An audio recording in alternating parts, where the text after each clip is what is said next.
সিনেমায় ভাড়ামি করে সিনেমার করতে পচিয়েছেন, এখন কি গানে ভাড়ামি করে গানটাকে পচাতে চান? কি কি কি কি- কি- কি বললে তুমি? আচ্ছা, আপনারা এরকম কেন বলুন তো? নিজেদের সম্পর্কে মিনিমাম কোনো ধ্যান ধারণা নেই? অভিনয় করতে জানেন না, অভিনয় সম্পর্কে একটা ধ্যান ধারণা নেই, হয়ে গেছেন কমেডিয়ান। এই, তুমি কি জানো আমি কত কত হিট ছবির হিট কমেডিয়ান? তুমি জানো? আপনি আমার কাছে একটা নোংরা নিম্নরুচির ভাঁড় ছাড়ার কিছুই না। Full HD, full HD.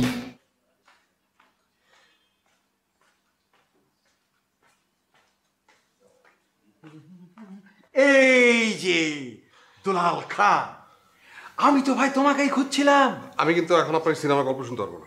না না না দুলাল খান, সেটা নয়, সেটা নয়।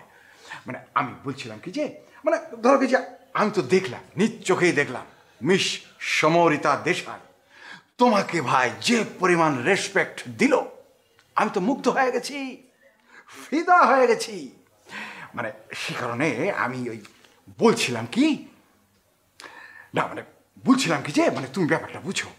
মানে এই যে মিস সমরিতা দেশাই, এনাদের কাজ তো যে দেশের বিভিন্ন অঞ্চল থেকে, যে আনাজ কানাজ থেকে বিভিন্ন ক্রিয়েটিভ যারা ছেলেপেলে আছে, মানুষ আছে, তাদেরকে ধরে নিয়ে এসে একটা লাইমলাইটে নিয়ে আসে, তাই না? তো তো আমিও তো ধরো যে, মানে আমার যে গানের গলা, এটা তো মনে করো একটা ভরাট গলা।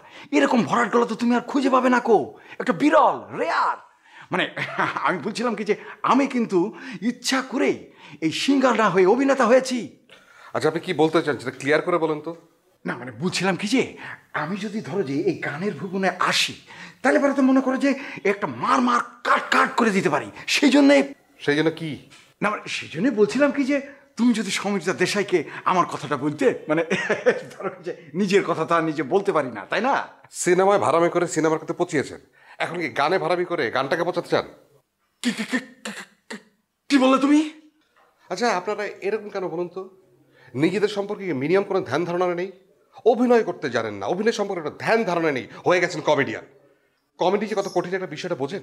অ্যাক্টিংয়ে সবচেয়ে কঠিন ফর্মেটটা হচ্ছে কমেডি, আর আমাদের এখানে সমস্ত দুর্বল অভিনেতাগুলো হচ্ছে কমেডি করতে আসে, যত সব। এই কি বললে তুমি? কি বললে তুমি দুলাল খান? তুমি কি অনেক বড় হরিদাস পাল ডাইরেক্টর হয়ে গেছো? হ্যাঁ, আমার অভিনয় নিয়ে তুমি প্রশ্ন তোলো?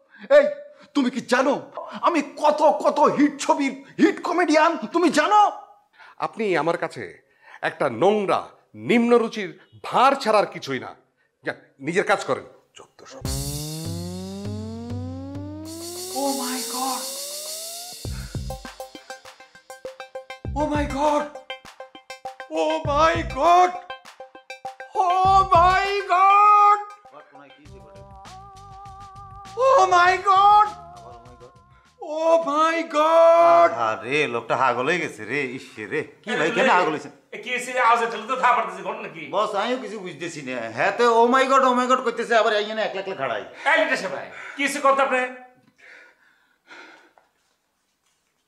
দুলাল খান সেদিনকার ছেলে এফডিসিতে এসেছিল 3 নম্বরে অ্যাসিস্ট্যান্ট ডাইরেক্টর হয়ে, ভাত খেতে পেত না। আমি নিজে তাকে ভাত খাওয়ার টাকা দিয়েছি।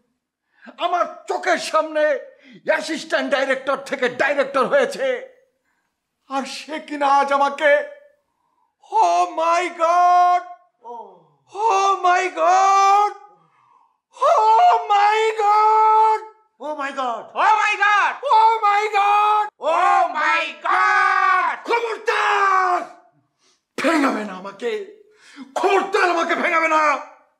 আমি মাইন্ড করেছি, আমি দুঃখ পেয়েছি, কষ্ট পেয়েছি, আমার ভেতরটা কান কান হয়ে যাচ্ছে। আমাকে কেউ কোনোদিন এত দুঃখ দেয়নি, কষ্ট দেয়নি। আমি জীবনে এরকম কষ্ট পাইনি। ও মাই গড, ও মাই গড। খবরদার বলছে আমাকে ভেঙাবে না। আমি এর বিচার চাই। ডাকো, ডাকো দুলাল খানকে। আমাকে জীবনে কেউ কোনোদিন এমন অপমান করেনি কো। আমি এই অপমানের বিচার চাই। ও মাই গড।